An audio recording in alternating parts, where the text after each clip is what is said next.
Baik, Assalamualaikum kawan-kawan semua. Salam Aidilfitri daripada Apak. Hari ni Apak mengundang, bukan diundang, mengundang. Sebenarnya hari ni adalah masih dalam mood raya. Apak juga didatangi oleh janggut, iaitu Kisah Seram Alam Jin. Tadi dia datang kawan-kawan dia, Ocong dengan Amy Takal. Ocong Takal dengan Amy Takal. Yang kalau orang tengok yang cerita konten-konten 80-an tu kan. Tapi hari ni memang kau nampak lah sebelah ni. Macam korang tahu, macam hari tu ada post dekat Apak punya Facebook tentang penulis lirik lagu Puspawangi. Dia ni juga bukannya tulis pasal lagu tu je. Dia ni juga lagu Cinta dan Sayang, Cinta Ku Dewi Kamala, Wali Cinta, Ni Hauma. Jadi Assalamualaikum undi-undi lecet ataupun Mirawo. Salam dulu. Waalaikumsalam warahmatullahi wabarakatuh. Mic dapat sikit. Irio. Apa khabar lagi cerita dia? Baik, alhamdulillah. Nampak. Perlu sendiri memang cakap slow, kita kena tarik dekat mic. Tak tolong tak dengar. Minta maaf lah kawan-kawan. Jadi inilah dia Mirawo. Ceritakan sikit lu punya siapa anda sebenarnya. Okey, baik. Assalamualaikum warahmatullahi wabarakatuh. Waalaikumsalam. Menggunakan saya nama dalam pena tu nama Mirawo lah kan. Nama sebenarnya Zuraimi. Yang mana korang tahu dia ni adalah penulis lirik lagu untuk Khalifah. Tapi sebenarnya itu yang kita tahu. Tapi di sebalik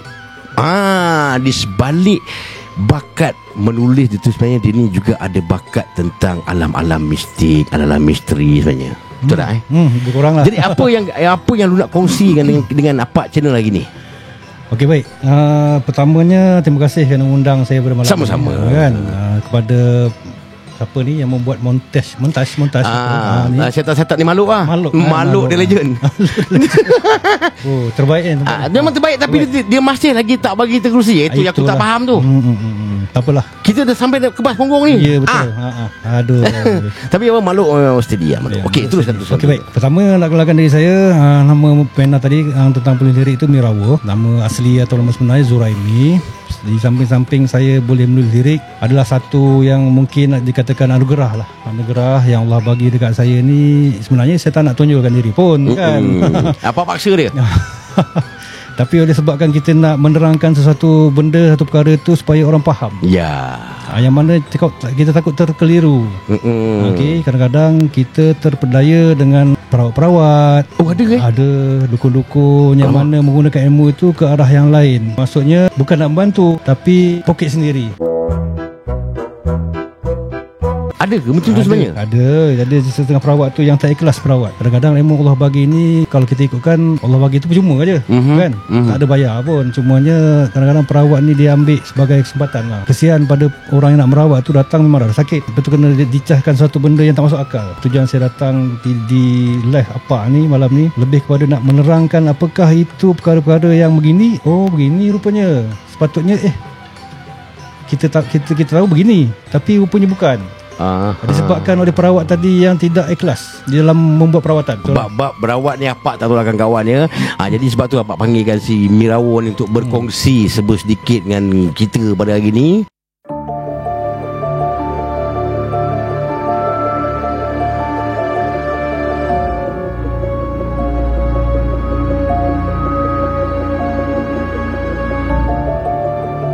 Okay, baik, apa yang saya nak cerita malam ni tentang apa itu sihir. Kadang-kadang orang jumpa perawat ni biasanya kebanyakan kena sihir lah. Sihir, kena kasukan, kena benda-benda macam gangguan jin kan. Jadi saya sebagai perawat ni apa yang saya tahulah saya belajar dan mungkin juga anugerah daripada Allah. Jadi saya akan terangkan seikhlas yang mungkin sebab rawatan saya memang ikhlas hati. Pada siapa nak jumpa nak rawat saya ni memang tiada kena bayaran pun. Hanya berpandukan dengan akad. Dengan saya ni ada akad iaitu kena bayar. Kena bayar juga tapi bukanlah bayar macam ribu-riban. Tapi bayar akad je lah kan. Akad, orang kata bayar syarat Syarat. Yang mana itu adalah pelajaran saya masa itu. Tu guru kata kamu kena buat gini kata dia. Jadi jumlahnya bukan 200.5, bukan 2,500, hanya 20 mesin saja. Serius ah? Ya betul, 20 mesin je. 20 mesin. Saya ulang lagi, 20 mesin. Jadi saya sebenarnya meneruskan ilmu orang dulu-dulu yang mana dia orang kan kata sebelum ni kan akan kata sebagai pengeras kan. Sebenarnya saya terangkan pasal pengeras tu. Okay, baik.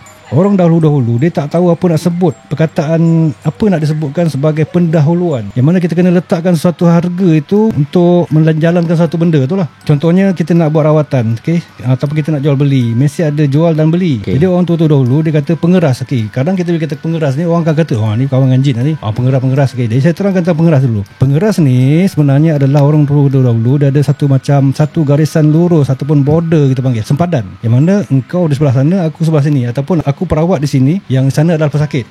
Jadi diletakkan 20 mesin ni sebagai satu tanda di tengah-tengah tu, yang mana nanti aku sebagai perawat, sakit engkau itu tidak lepas di sini. Dan engkau, aku doa kepada Allah, mudahan insya-Allah kamu pesakit, Allah izinkan kamu sembuh selepas itu. Itulah pengeras. Keras itu, di tengah-tengah tu. Itu sebenarnya.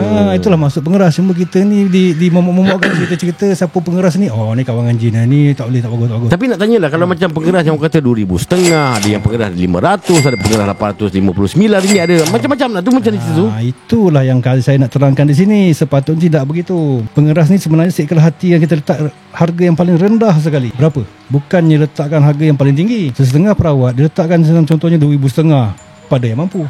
Benda yang datang tu, Allah, kadang-kadang kita cakap tu, kadang dia tambang minyak dia pun tak lepas kadang-kadang kan. Kena kesian juga kan. Nak diletakkan sampai 2,500, 200 pun mahal sebenarnya. Si perawat tu lah tengok ikhlas tak ikhlas dia nak rawat orang tu, dengan adakah dengan bayaran tersebut ataupun macam mana. Tapi agaknya lah ya, mungkin 2,500 tu dijadikan sebagai untuk nak beli barang tu, nak beli barang ni, bukan ke? Itu ada jugalah kan? Ada juga yang macam itu. Tapi sebenarnya perawat tu sendiri yang membebankan si pesakit ni sebenarnya. Kalau macam saya guna kaedah yang paling mudah, iaitu air, kebiasaannya air lah, kemudian 5 purut. Dan juga kalau dia seorang perempuan ataupun wanita, kita kenakan dia kena pakai telekung. Macam itulah masa rawatan, untuk dia elakkan fitnah nanti. Itu saja. Tak ada pun contohnya kena bawa kemenyan ke, kena bawa limau seguni ke, contohnya kan.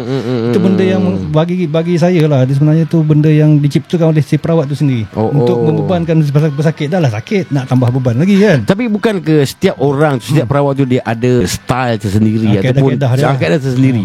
Macam mana cerita tu? Itu betul juga. Kadang-kadang tu cakap tadi, setengah perawat ni tengok apa kaedah dia pakai. Adakah kaedah dia tu, kadang perawat ni guna kaedah ruqyah, ataupun kadang kaedah yang macam kita bermentera. Kadang ada yang kena masuk dalam badan dia pula dulu baru jadi tok dukun contohnya kan. Ada setengah macam tu. Tapi yalah, kita kalau boleh jangan kita letakkan diri kita dalam keadaan syirik. Maksudnya syirik tu, kita jangan syirik pada Allah lah, yang syirik pada Tuhan, yang mana persembahan-persembahan atau kaedah-kaedah tersebut jangan sampai kita jadi syirik. Contohnya kena ada ayam panggang, pulut kuning, telur rebus. Wahai mama, tolong standby, rezeki kita sudah sampai. Aku ulu, kau capai, tinggalkan jangan selesai. Jadi cerita Pramli tu dah sebut dah. Dia dah cerita kan benda-benda yang mengaruh. Dia dah bagi tahu lah sebenarnya kan. Okey. Jadi orang yang sakit ni dengar, pulut kuning, kena bagi pula, kena sediakan pula benda tu. Padahal bukan untuk jin tu pun, untuk si dukun ni sebenarnya. Jin mana boleh makan. Okey, baik, saya terangkan tentang kaedah macam bukan kaedah, penerangan tentang antara jin dan juga manusia ni. Perbezaan dengan jin manusia adalah setiap benda yang kita makan, macam ayam, kita makan isi, yang tulang tu lah yang jin makan. Kita punya selepas kita makan tu, sisa-sisa kita makan, itulah yang jin makan. Jadi perbezaan jin dengan manusia ni, kita ni adalah makhluk Allah ciptakan yang tinggi, yang darjatnya lebih 10 kali ganda daripada jin lagi. Sebenarnya kita yang terbaik. Sebab itu Allah kata terbaik kejadian itu adalah manusia. Kita pula pergi minta kat jin ni, jin katakan ni akan masalah. Jadi kita tersilap kat situ. Sebenarnya saya tak nak cerita pasal jin pula kan. Kita nak cerita pasal sihir kan. Sihir ni baik. Dengar elok-elok pasal sihir ni. Apa yang saya terangkan kepada anda di sana, di luar sana, supaya berhati-hati tentang perawat yang mengatakan sihir ni begini, sihir ni begitu. Jadi sebenarnya sihir ni macam mana? Apakah itu sihir? Baik, sihir ni saya terangkan, dia ada beberapa kategori sihir, yang mana sihir ni sini ada dua. Pertama sihir, kedua santau. Benda yang sama tapi tidak serupa. Okey, baik. Sihir ni dihantar oleh seseorang ataupun orang yang dengki pada kita ni. Sihir yang bentuk sihir ni adalah sesuatu benda yang dihantar itu diletakkan kepada, contohnya kepada apa katakan. Janganlah aku simpan mereka letakkan malu. Bongsa pada bongsa. Malu jangan malu ada nabi ni. Contohnya lah, ini contoh ya. Kononnya apa lah ni? Kononnya apa ni lah, si dukun ni ataupun si perawat ini yang menggunakan ilmu sihir ni lah, dibacakan sihir ni diletakkan kepada si bongsa. Okey, sihir yang dihantar ni adalah tujuannya untuk kepada bonza ni secara perlahan-lahan. Maknanya slow daripada bonza tu sihat, mula-mula kena apa? Sakit kaki. Contohlah, sakit kaki, berubat tak elok, pergi jumpa pun tak boleh. Okey, katalah jumpa perawat ni, sembuh. Dah lari pula ke bahu pula sakit. Yang dia katakan sihir tadi. Jadi sihir dihantar oleh seseorang itu atau perawat itu secara perlahan-lahan dan akhirnya mati. Alamak. Sihir itu dihantar secara perlahan-lahan, part 1, part 2 sampai ke 10 sekalipun, secara perlahan dan akhirnya tujuan adalah untuk matikan orang itu. Tapi kalau santau, okey, beza ya. Tadi sihir, santau ini pula satu bahan yang dihantar, memang bahan dia memang bahan-bahan larangan lah, bahan-bahan yang kotor, paku ke kaca ke apa kan, dihantar kepada seseorang itu seberapa cepat kau nak mati. Itu beza dia. Sihir dengan santau beza. Jadi faham?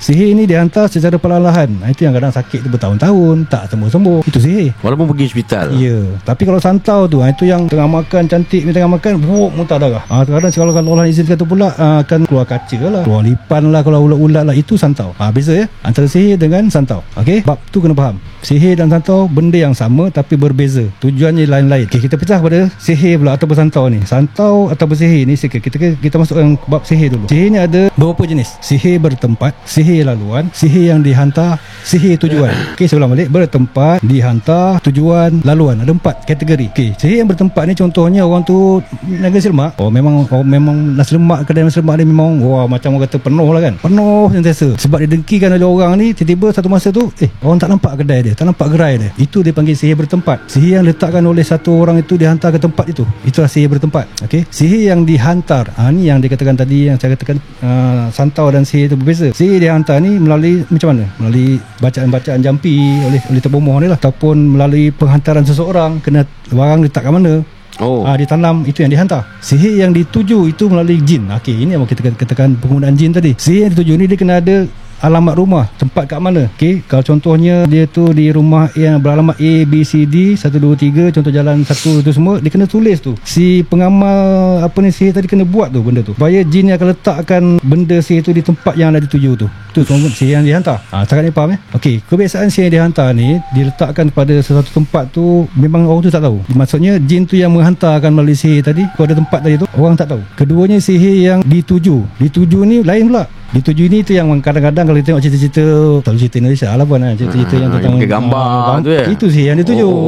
Faham Malah ditujukan khas. Yang dihantar lah, dihantar tu maksud dihantar kepada tempat rumah. Orang tu tiba pandai rumah ni, bergaduh lah dalam rumah tu kan. Contohnya lah, yang dituju ni memang khas untuk orang tu je. Sedihnya kadang orang jumpa saya ni yang terkena ni, orang nak hantar ke D tapi terkena kepada A. Contohnya yang yang dituju ni, dia kena set dia punya time, masa, tempat kat mana, hari tu juga dia kena hantar. Contohnya si A pergi makan kat kedai ni lah, kedai mamak ni ke, kedai saya cerita lah kedai mamak, contoh kedai, tak kisahlah kedai mana, tuan yang mamak ke, di meja yang ini merah, warna merah, di meja bahagian depan dia kena kira 1, 2, 3, yang keempat contohnya lah. Kita yang konon-kononnya yang tak ada apa-apa nak makan, saja nak makan, sehingga saja nak pergi kedai makan, terduduklah tempat yang memang dia tujukan khas untuk meja itu tadi. Nak tuju ke orang lain, orang datang duduk, orang tu lah kena. Ini yang saya katakan sedih ni tadi, sebab dia kena ikut masa. Contohnya aku tujukan sihir ni kepada seorang ini pada pukul ini, sekian-sekian ni, meja ini, pada masa ini. Kita yang tak ada kena-mena duduk pula bab sampai zap kena kepada yang orang itu. Ini yang kesian ni. Ini yang kita, bagi saya sangat kesian lah kepada yang terignaya ni kan, nak tuju kepada A, terkena kepada B. Yang ni yang saya katakan saya tadi, sihir yang dituju. Yang ni yang bahaya, yang menyebabkan orang tak bersalah kena. Kebiasaan yang sihir tuju ni kita panggil santau. Ini memang yang direct, sebab cepat kau nak mati. Kebiasaannya yang menghantarnya itu adalah jin tuju-tuju. Kadang-kadang kalau kita perasan nampak macam api tu, itulah sihirnya tu, sihir yang dihantar tu. Cepat masa dia akan datang, yang orang tak kena, yang tak kena mena ni duduk di situ, di situlah dia kena naya. Ini sihir yang dituju. Okey, tapi ada ubat dia kan. InsyaAllah yang saya dah rawat, alhamdulillah lah, dengan izin Allah tu sembuh lah, insyaAllah. Cuma kita kena tahu punca macam mana. Okey, ni dah satu cerita. Kadang-kadang kita tengok perawat ni kan, kadang-kadang tak kira saya tak pasal cerita ni, benda ni kisah benar ke yang mana dia tengah keluar kaca kan. Kadang-kadang kita tengok kan dalam media sosial, yang mana ada setengah yang buat live, tiba-tiba dia baca tu terkeluar kaca, keluar paku. Kita jangan tertipu dengan yang ini. Sebabnya kadang-kadang yang si perawat ni sendiri punya sihir, menyihir orang yang dia rawat itu. Maksudnya dia yang buatkan, ciptakan sihir supaya orang tu batuk dan muntah, tiba ada keluar kaca. Pun ada macam tu ke? Ya, ada. Okey, saya terangkan kenapa begini berjadinya. Okey, baik. Hanya orang yang menghantar sihir ataupun perawat itu, ataupun kita tak bagi perawat, kita bagi terbomoh lah. Terbomoh yang buat sihir ni saja yang boleh keluarkan kaca atau paku daripada seorang itu. Bukannya kepada perawat yang lain tiba-tiba kau baca keluar. Tidak. Kalau dia keluar pun dia tidak akan membuktikan itulah kaca ke paku. Bukan. Maksud begini, katalah seseorang ni, kata dia A jumpa perawat ni boleh mengeluarkan, dia boleh keluarkan paku ke kaca hari itu juga atau masa yang sama keluar. Sebenarnya itu adalah benda yang tidak pasti. Sebabnya ikut formula dia adalah siapa yang membuat sihir itu dia yang boleh keluarkan. Contoh, saya bagi awak satu benda, saya hantar kat awak, ni adalah letter, ni sebagai letter contohnya lah. Kita anggapkan sihir ke orang ni kamu lah katakan. Jangan akulah, orang lain lah. Pendek bagi kat pendek ambil. Ni pawang ni, pawang yang hantar sihir tadi. Pendek ambil. Pendek ambil. Okey. Hanya aku ni saja, hanya pawang ni saja yang boleh ambil yang balik. Boleh keluar. Maksud sebab dia punya barang. Yes, itulah cerita dan fakta yang saya nak terangkan ni. Ini yang sebenar-benarnya berlaku sebenarnya. Jadi kalau pihak ketiga yang mengeluarkan, katalah si makhluk pula jadi terpomoh, dia keluarkan, tiba-tiba pendek keluarkan kaca benda ni. Bukan benda yang asal yang aku hantar. Mungkin lipan, mungkin kaca. Sebab itu dia berulang. Sihirnya tak hilang. Sebab yang si penyihir ni hantar, bukan ini aku bagi. Aku bagi ni. Tapi terpomoh ataupun mungkin Darushifa ke ataupun perawat ni keluar, itu lain. Nampak tak? Macam tu. Jadi itu penerangannya. Hanya orang yang buat sihir ini saja boleh tarik balik barang dia. Sebab dia punya barang kan. Jadi apa kaedah saya buat adalah, ni kaedah rawatan saya lah. Bila saya sebut cerita ni, mungkin kadang-kadang orang macam ya ke, betul ke? Tapi secara logik, fikir secara logik, saya akan panggil ilmu Tok Bomoh tu tadi. Sepatutnya tadi kalau saya tadi hanya Bomoh tu boleh keluarkan, betul tak? Ya. Saya akan panggil ilmu Tok Bomoh tu siapa? Jin tu yang hantar tu siapa? Playboy pergi. Kita akan baca ayat dia lah. Saya akan baca ayat tu. Playboy datang. Baru kita masukkan, kita yalah, ini cara saya lah. Kita akan masukkan kepada si pendek. Nanti pendek akan jadi sebiji macam Bomoh tu nanti. Macam Playboy. Contohnya macam Playboy. Dia akan jadi perwatakan sebiji macam dia. Dia baru boleh keluarkan benda tu. Itu baru betul. Okey, nak tanya lah, adakah lu panggil dia punya sukma dia ke, roh dia ke, ataupun apa? Okey, kebiasaannya orang Tok Bomoh yang pakai sihir yang begini ataupun santau ni, dia akan gunakan si dispatch dia tu, jin dia tu lah. Dispatch. Hanya dispatch dia ni lah, contohnya syarikat AA, syarikat BB. Kita panggil balik syarikat AA ni yang hantar barang kau ni, baru logik. Tapi kalau yang tiba-tiba si perawat ataupun yang orang yang ketiga ni tiba boleh keluarkan benda tu, itu tak logik. Sebab kau bukan barang kau. Tu kaedah yang saya buat adalah kaedah yang macam itu. Kita panggil siapa yang datang itu, siapa yang buat itu. Macam tu. Barulah boleh benda tu keluar. Kalau katanya paku yang dihantar oleh si Bomoh ni, paku lah keluar. Tapi kebiasaan dengan saya, pengalaman saya lah, saya tidak nyatakan di situ. Maknanya Allah mungkin tak izinkan kot penyataan paku yang keluar, tapi bunyi jatuh paku tu ada. Objek tak nampak? Tak nampak. Bunyi ada. Agak-agak kenapa? Adakah sebab mata batin kita ni tak terbuka? Okey, sebab tu. Bukan. Kaedah formula yang dihantar oleh santau ni adalah benda yang nyata kepada yang nyata, tapi akhirnya tidak nyata. Faham tak? Nampak tu, pening tak? Okey, begini. Satu benda yang nyata, ni balik. Lighter ni dia baca contohnya habis sarapan, dihantar ni nyata ni. Tapi sampai ke sana tidak nyata. Okey, jadi kaedah dia adalah keluar dengan tidak nyata. Pasal apa nak kena nyatakan? Faham tak?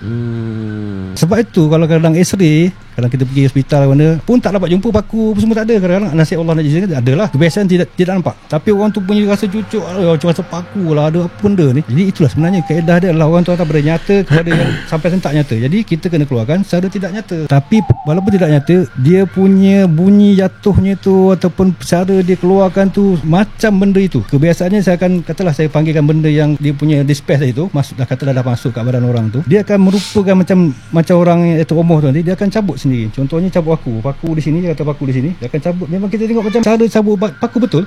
Gitu. Kaedah saya tidak akan pergi cabut badan dekat orang tu. Benda tu sendiri yang cabut sendiri. Baru real. Kalau contohnya saya cabut, kena contoh juga apa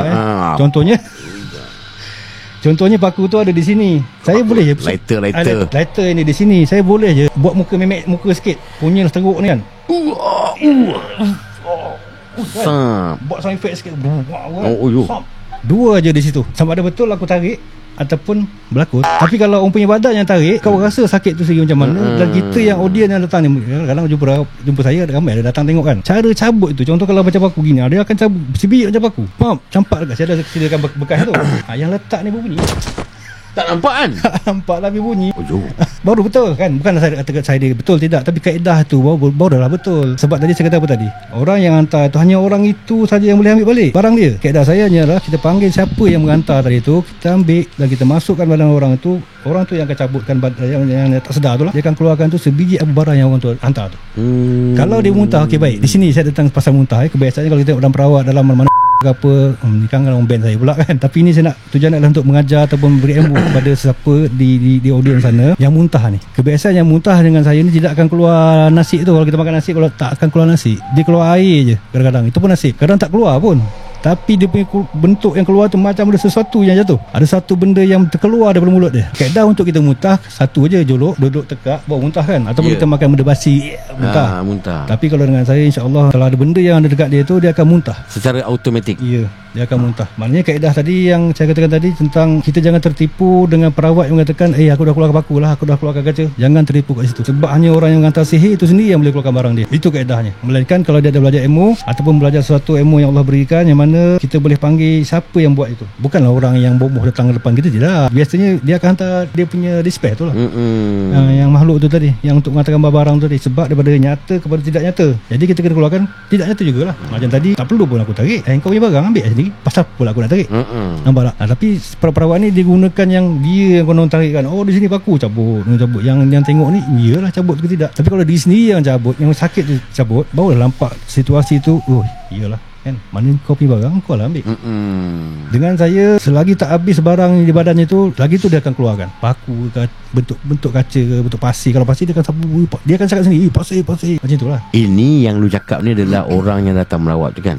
Apa benda lagi selain daripada paku, selain daripada pasir, kaca ke? Kadang-kadang ada yang jenis yang belajar-belajar yang tak apa-apa betul tu kan. Kadang-kadang contoh silat ke apa ke, mungkin ambil satu benda yang belajar tentang mentera-mentera yang tak sepatutnya dia nak belajar, dia ambil, jadi dia jadi isim lah. Isim ni maksudnya jin tu sendiri dah merasuk dia lah. Kalau kita tengok normal je, tapi bila keluar daripada kereta dah bersilat lah. Dah bersilat, dah bertepik, dah apa semua macam tu lah. Sebenarnya saya lebih suka merawat yang jenis kerasukan ni. Senang sikit. Sebab apa?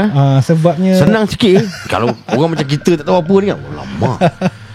Bukan maksud senang tu, maksudnya kita berinteraksi lah dengan siapa yang kena rasuk tu. Maksudnya kadang-kadang orang tak percaya bab ni. Sebenarnya di antara yang kita kena percaya bahawa adanya itu benda gaib. Benda gaib tu yang benda yang tak nampak lah. Benda yang tak nampak ni memang susah lah. Kalau orang yang jenis yang macam fokus kepada benda yang jasad, dia takkan percaya benda ni. Ya ke dia ni rasuk, tak berlakon kan.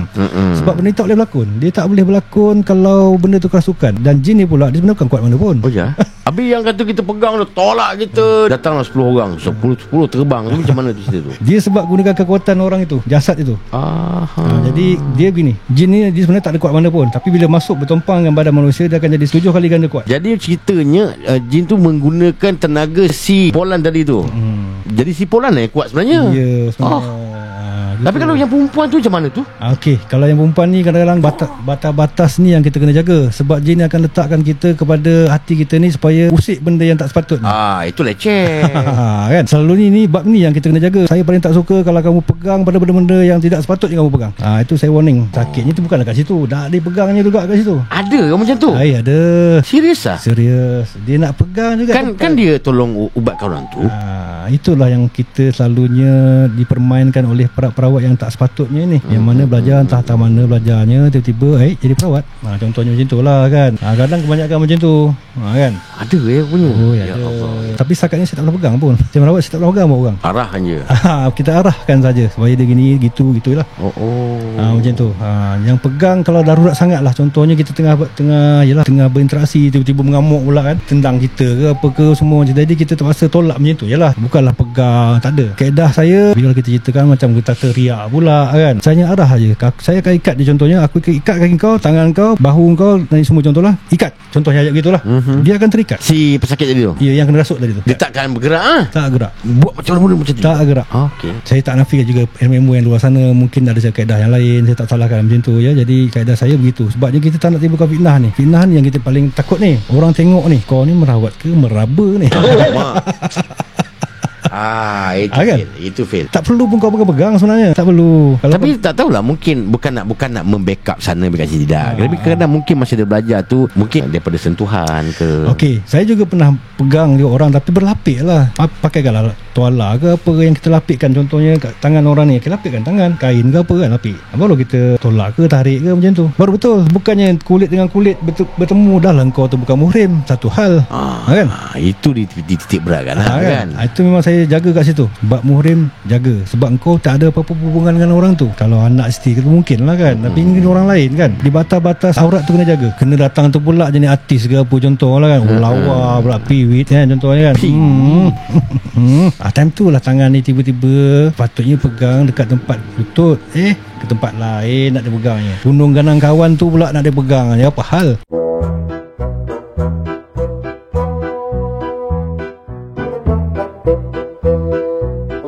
Yelah, macam gua pernah tengok lah, ada satu channel yang tapi ni bukan Malaysia lah, yang negara jirannya kan. Boleh pula tangan ke situ kan. tak nak sebut lah. Tapi benda tu aku pernah tengok gua pernah tengok. Macam ni ke? Takkan boleh pegang situ? Wah lah, leceh tu. Itulah masuk dulu tadi. Okey, faham dah. Melainkan kalau si pesakit tu sendiri nak buat sesuatu di situ. Jadi tu bomoh tu memang pakar pula bab tu, nak cantikkan di situ. Itu tak tahulah, mungkin itulah kaedah dia. Memang kena pegang lah. Alamak. Kan memang kena pegang lah. Jadi kau sendiri yang salah. Kau jumpa, kau nak buat ilmu salah ni, nak cantik ni di bahagian itu, kau kena jumpa lah bomoh yang boleh pegang bahagian itu. Tapi sebenarnya dah cantik dah bukan. Tuhan tu dah jadikan sempurna lah pun. Dia tak puas hati lah tu kan. Dia nak lagi cantik kan. Ada tak lagi kes-kes yang berat yang lu pernah tangani? Kes-kes berat biasanya kalau kita berhadapan dengan jin yang bernama Ifrit lah. Jin yang bernama Ifrit ni satu jin yang kalau kategori jin ni di zaman Nabi Sulaiman, jin Ifrit ni sangat istimewa lah, ataupun kita panggil jin bangsawan. Jin yang lebih bagus kasta dia. Jin Ifrit ni jin yang boleh buat di luar akal kita. Sebab itu masa kisah-kisah Nabi Sulaiman dahulu, Nabi Sulaiman perintah pada jin Ifrit ni untuk bina istana dia dengan batu marmal yang macam air tu. Macam mana nak cari tu? Jin Ifrit ni pakar yang boleh buat tu. Dia mempunyai ilmu tu ya. Betul. Yang ini yang bila saya berhadapan dengan jin Ifrit ni agak mencabar dah sikit. Dia sombong tak? Sangat sombong jin ni. Kalau contohlah kita merawat, kalau yang jenis yang pakai ruqyah, kebiasaannya dia tak berapa nak makan dengan ruqyah ni. Contohnya kita bacakan sepotong ayat tentang pembakaran ke, ataupun tentang panahan ke, dia buat tak tahu je yang Ifrit ni. Setiap bulan dia baca balik ayat apa kita nak baca tu. Dia lagi mahir tentang Al-Quran daripada kita. Kita boleh mengalahkan dia dengan berkomunikasi je sebenarnya. Pertama, kita tekankan siapa dia dan siapa kita. Maksudnya jin ini Allah ciptakan sebagai apa, dan manusia ni Allah ciptakan sebagai apa. Secara dasarnya jin ni diciptakan hanya sebagai, maksudnya untuk beribadah, menyembah Allah, membuat kebaikan, sepatutnya begitu. Tapi tiada title khalifah di sana. Macam bulan khalifah khalifah jadi tak ada title khalifah pun pada jin. Hanya title khalifah ni kepada manusia kita ni. Sebab tu kita lebih istimewa pada dia orang ni, bangsa-bangsa ni. Hanya itulah saya tekankan kepada jin yang masuk tadi. Saya akan cakap, engkau itu siapa dan aku ni siapa. Tapi kena belajar lah kan. Jangan tanya sebarang lah ya. Kena belajar lah. Kena ada ilmu baru boleh berbicara macam tu. Pernah tak bila lu tanya, macam tadi lu katakan, engkau siapa, aku siapa, aku lagi hebat pada engkau. Pernah tak jawapan macam tu? Banyak yang dia cuba provoke, yang kata dia lebih hebat. Dia katanya, engkau bagi aku berapa ayat-ayat Quran aku boleh baca.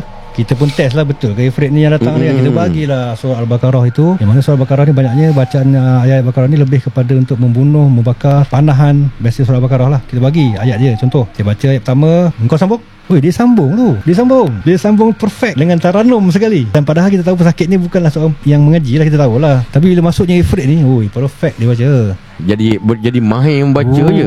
Dahsyat. Dan bila kita baca pula ayat-ayat panahan, contohnya surah As-Saffat. As-Saffat ni ayat panah dia panggil. Bila kita baca, dia ngelak tu. Baca tu tak kena. Tak kena. Ada macam tu ya? Dia nganjingnya aku. Dia nganjingnya kita. Dia ngelak badan sekali lah. Ya. Jadi bila dalam keadaan macam tu, kita bila tahulah hebat juga jin yang kita hadap ni. Jadi sebenarnya tak perlu pun. Sebenarnya hanya kita berinteraksi dengan dia, kita sebut siapa dia dan siapa aku, dan kita sebut macam ni aja. Di luar sana perawat yang ada di sana, di luar sana nak ambil apa yang saya nak cakap ni, ambil lah. Saya ijazahkan. Kita nyatakan di sini di dalam syahadah kita, iaitu asyhadu alla ilaha illallah wa asyhadu anna muhammadar rasulullah. Ada tak disebutkan nama kamu jin? Contohnya asyhadu alla ilaha illallah wa asyhadu anna jin kafir, jin ifrit. Ada tak? Tak ada kan? Wa malaikat sekalipun. Contohnya asyhadu alla ilaha illallah wa asyhadu Jibril, Mikail, ada tak? Tak ada. Tak ada lah. Kan? Okey, minta maaf saya ulang balik. Hanya disebut begini, asyhadu alla ilaha illallah wa asyhadu anna muhammadar rasulullah. Siapa Muhammad tu? Malaikat ke, jin ke, manusia? Muhammad tu siapa? Muhammad kita lah. Manusia lah kan? Manusia disebut. Jadi tinggilah kita ni, martabat kita ni sebenarnya. Jadi di akhir masa saya lawan dengan jin tu tadi, bukan lawan, masa kita berinteraksi dengan jin Ifrit tadi, saya sebut yang ini. Tiada nama kau pun disebut dalam syahadah, tapi nama manusia disebut, iaitu Muhammad Rasulullah. pengsan jatuh. Itu saja. Kenapa dia pengsan? Sebab ayat tu tadi bagi dia tak boleh terima lah. Maksudnya dia lah memang paling rendah sekali lah, paling hina lah sekali dia. Dalam syahadah Nabi Muhammad kan manusia, disebut tinggi tak kita? Memang tinggi lah. Itu kaedah dia. Jadi yelah, walaupun begitu, macam mana sekalipun adanya ilmu baru boleh. Kalau tak ada ilmu jangan sembarang lah. Jangan sembarang. Tapi penerangan saya begini, maksudnya itulah tahap kita dengan dia ni, dengan puak-puak ni. Sebenarnya dia, kita ni lebih mulia 10 kali 30 kali lagi dengan ni. Tapi jangan kita ke arah yang tidak baik lah. Bila kita ke arah yang tidak baik, kita pun akan jadi rendah pada dia pula. Cumanya jadi sebagai perawat ni, kita kena letakkan etikat kita, tauhid kita kepada Allah, jangan kepada benda. Maksudnya sesuatu benda yang berlaku itu atas izin Allah.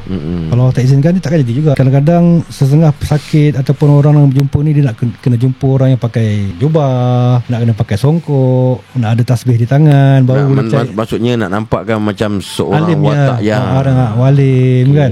Tapi sebenarnya bukan. Allah nak bagi ilmu kepada seorang itu bukan pada itu, bukan pada pakaian, dalaman. Sebab jin ni akan tengok dalaman kita. Dia tengok dilawan aku ke ataupun aku yang kena lawan. Macam tu. Dia akan tengok apa ada kat kita. Dia boleh nampak ya. Ya, dia boleh tengok. Okey, baik, kita balik pada kisah yang sihir tadi. Jauh pasal ke jin pula ada ya. Itulah tu. Tapi kira sungguhnya ini untuk pengetahuan subscriber Ya, baik. Okey, yang sihir tadi yang saya nak terangkan, kita kadang-kadang pesakit-pesakit ni diceritakan oleh perawat, dia ni kena sihir. Okey, sihir tu yang macam mana yang sihir ni? Ini yang saya nak terangkan. Kadang-kadang kita tertipu oleh perawat ni yang kata, oh awak ada kena sihir ni. Kita sebagai pesakit boleh tanya je sebenarnya. Jangan takut sangat bila jumpa perawat ni, oh kena sihir. Padahal tu bukan. Kadang sakit lain ke kan. Yang sakit sekarang yang selalu kita dengar sakit moden pakai anxiety apa? Anxiety ni juga dia hampir kepada sihir, tapi bukan. Dia adalah jenis sakit angin di sini. Letaknya ni sebelah kanan kita ni, tu sikit je. Kiri, sorry, minta maaf. Kiri, betul kan? Baik. Betul kan? Kiri, belah kiri ni, kiri dia ke sini sikit. Ni jantung, sini sikit. Letaknya angin tu. Yang selalu orang kena angin ahmar tu kan. Di situ letaknya. Angin ahmar tu tadi. Angin ni lah yang menyebabkan kita jadi kadang-kadang berhalusinasi sebab terlalu sakit, dan akan set kepada otak kita. Nak jadi sesuatu, nampak sesuatu macam tu. Jadi yang datang jumpa perawat ni, akan bunuh sihir. Kena masuk jin. Mana bukan.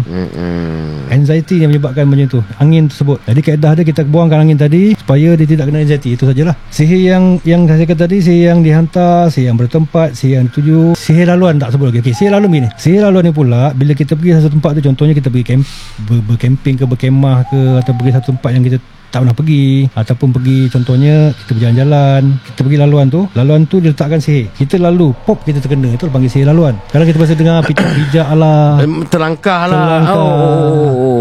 Sihir tu diletakkan di situ untuk orang ini, kita pula lalu.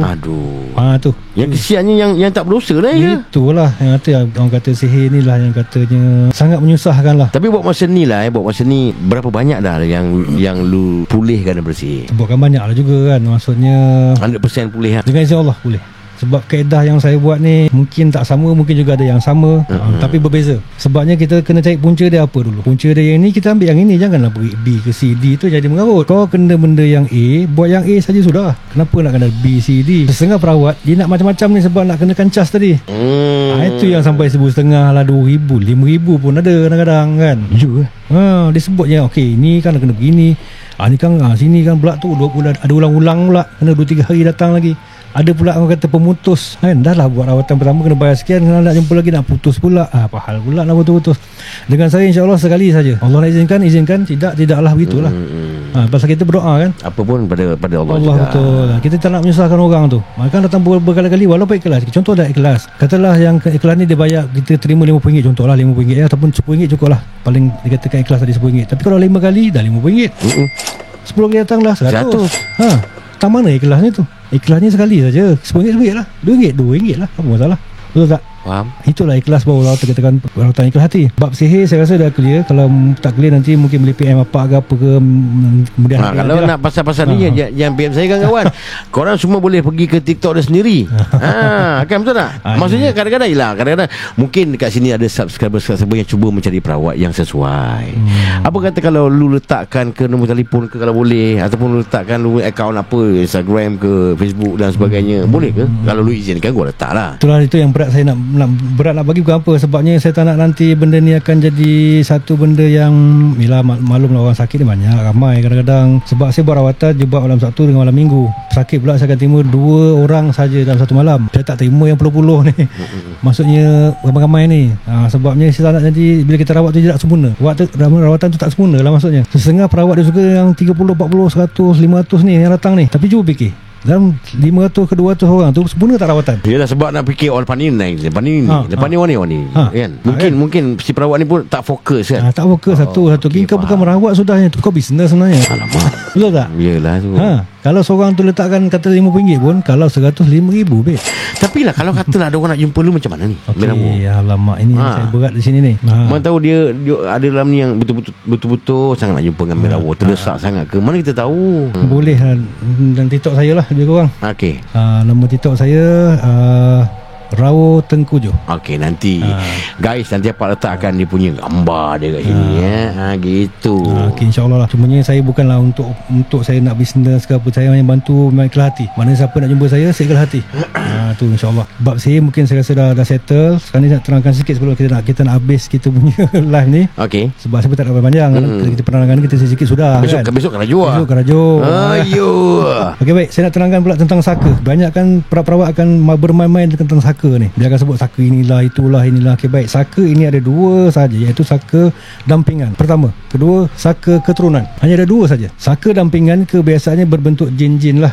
Jin-jin, contohnya dia ni seorang perawat dahulu, pawang-pawang. Mungkin keadaan-keadaan atuk nenek dulu pakai jin-jin ini untuk bantu dia, ataupun kita panggil menurun kan. Ini yang kita panggilkan saka dampingan. Dampingan ni lah yang membantu perawat ni, pawang ni tadi. Mungkin agaknya perjanjian tu aku akan damping orang ni sampai berapa keturunan. Jadi dia akan berturun-turun, jin dia akan ikut keluarga dia ni. Kalau tak diputuskan dia akan ikut juga. Itu saka dampingan yang berbentuk jin-jin ni. Dia kadang kita tengok jadi naik kebayan lah. Ya. Jadi pontianak lah dia kadang-kadang. Jadi pocong pun ada. Kan. Sebabnya kadang ada yang saya rawat ni, dia jadi tu memang sebiji macam bentuk benda tu. Real Real. Kalau kata dia kebadan dia. Ya, siap tongkat lagi. Alamak. Kalau Kak Pon, kalau jadi main nyanyi pegang baby dah. Ya Tuhanku. Jadi macam tu. Lu tak takut ke? Takut tu pasti ada lah. Cumanya kita tadi kaedah kita merawat, kita pandang dia sebagai seorang yang datang tu lah. Jangan pandang dia sebagai pontianak. Kita pandang siapa datang ni, oh kakak ni, pandang itu je. Kalau kita dah imagine dia pula jadi pontianak, kita pun ya lari lah ya. Kan. Sambung. Okey, baik. Itu saka dampingan. Saka keturunan kebiasaannya berbentuk binatang. Jadi harimau, jadi ular, jadi monyet, atau kita panggil genderuwo kan. Hantu raya tu, jadi macam itulah. Jadi buaya. Dia akan berbentuk macam tu. Masuk dia akan jadi benda itu. Kalau buaya lah. Ya. Macam buaya lah dia. Kalau ular lah. Ya, tangan begitulah dia, tangan dia.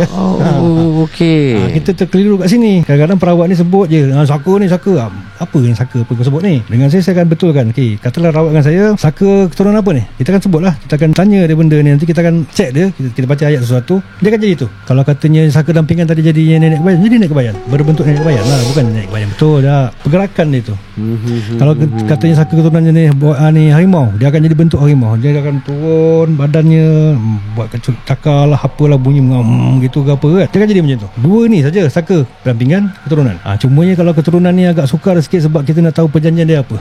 Perjanjian dia contohnya mungkin ada orang dahulu pakai cucuk sanggul, ada mungkin ada satu wafak ataupun surat perjanjian yang mana kau berjanji bersini, mungkin tanda tangannya pakai darah. Kita kena cari surat tu dulu, benda yang ada tu. Boleh jumpa ke? Selalunya susah nak jumpa lah, sebabnya dah bertahun-tahun kan, zaman-zaman tok nenek moyang dulu kan, susah nak jumpa. Tapi itulah, semua itu atas izin Allah. InsyaAllah saya boleh bantu. Mana kita boleh putuskan tu. Setengah orang kata tak boleh putus, mandai yang kau boleh putus, InsyaAllah boleh. Sebab kita kena ingat, di antara MMO ni yang paling berkuasa, yang paling yang kata mengizinkan tu adalah Allah.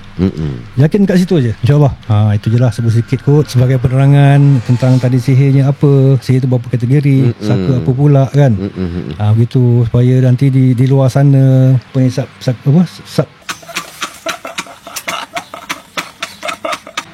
subscribers pula nak menyebutnya tu, subscribers apa ni apa channel ni nanti tidak terkeliru. Jadi kita tidak nanti pergi pada yang bukan yang sepatutnya. Jadi kita tidak tertipu pada perawat yang hanya nak mementingkan keuangan, maknanya pentingan diri sendiri. Jadi kita jangan tertipu situ. Kita kaji dulu, nak jumpa seorang perawat tu kaji dulu macam mana cara kaedah rawatan dia, adakah tidak menyalahi agama Allah iaitu Islam, adakah tidak syirik. Yang penting tu, jangan syirik je. Sebab bila syirik ni kita saja yang berdosa kan, jahanam lah kan. Guys, Sekurang-kurangnya hari ni korang dapat jugalah ilmu penambahan daripada Mirawo kita ni. Yang terpulang pada korang. Kalau rasa korang nak percaya, terpulang. Tak percaya pun terpulang juga. Sebab dalam dunia ni orang kata tak ada yang sempurna. Betul. Lepas tu pula macam segi perawat masing-masing ada style masing-masing. Macam Mirawo juga ada style dia masing-masing. Tapi kalau korang yang mana nak jumpa dengan Mirawo ni, boleh jumpa dia, cari di TikTok dia. Apa tadi? Mirawo Tengkujuh. Bukan, Rawo Tengkujuh. Okay, bro, sepatah dua kata sebelum lu mengakhirkan kita punya podcast malam ni. Okey, baik. Terima kasih juga kepada Pak yang sanggup menjemput saya pada malam ni kan, untuk kita beri sedikit penerangan tentang apa itu sihir, apa itu saka. Dan juga terima kasih kepada follow Bapak kan. Jangan tak follow itu penting. Jangan subscribe kan. Okey, di akhir saya nak cerita ni adalah tentang apakah itu sesuatu ilmu Allah itu ada pada diri kita, iaitu pada jari kita sendiri. Lihat pada jari kita ya. Iaitu satu jari ibu jari, telunjuk, tengah, manis, anak. Di antara jari ini yang mana paling tinggi? Kalau kita lihat pada mata kasar, ini kan. Ni apa kita panggil jari? Jari tengah. Oh, dah jadi macam carut pula. Jari tengah. Jari tengah. Memang pada dasarnya kita tengok ni yang paling tinggi, betul? Tapi bila kita tutup empat jari ini tadi, yang paling tinggi adalah ibu jari. Ya. Betul tak? Ya. Tinggi tak? Ini semua jatuh ni. Ini yang paling tinggi kan? Betul. Okey, sebab itu disebutkan nama ibu jari, sebab dia tertinggi. Tapi sebenarnya bukan ibu jari yang tinggi. Bukan ibu jari yang tinggi. Entahlah aku. Jawapannya selepas ini. Dia pula lepas ni. Tak ada. Okey, saya terangkan. Okey, baik. Jadi tengok balik.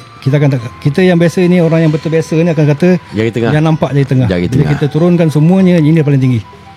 Okey, ibu jari. Tapi sebenarnya bukan. Tutup ibu jari, naikkan jari kelingking. Inilah paling tinggi. Sebabnya bila kita buka balik, iaitu alif, lam, ha. Ni huruf alif. Ya, alif, lam ni sini. Ni ha. Yang ha yang itu. Okey. Perkataan Allah itu. Allah. Inilah paling tinggi. Walaupun dia rendah. Alif itu kan rendah. Bila ada lam ni, alif rendah sikit. Lam, ha. Alif itu rendah sikit. Inilah paling tinggi sebenarnya. Itulah Allah bagi kekuasaan pada kita, iaitu mujizat ataupun tanda-tanda kekuasaan Allah itu pada diri kita sendiri. Ini jari. Ya. Sekian, wassalam. Macam tu je. Okey kawan-kawan. Nanti insya-Allah kalau apa-apa lagi kita boleh panggil lagi Mirawo. Kalau korang rasa nak dengar lagi cerita pada Mirawo ni, korang boleh komen. Kata, "Pak, kami nak lagi Mirawo kan." Nanti apa akan panggil lagi. Tapi kena komen lah. Kena komen baik-baik. Jangan condemn. Tapi kalau condemn pun itu terpulang pada korang masing-masing. Betul tak? Okey guys, jadi malam ni sampai sini bukan kami malam ni. Terima kasih kepada Mirawo, terima kasih kepada Malo. Thank you semua yang sudi hadir pada kita punya podcast malam ni. Salam Aidilfitri daripada kami berdua. Assalamualaikum.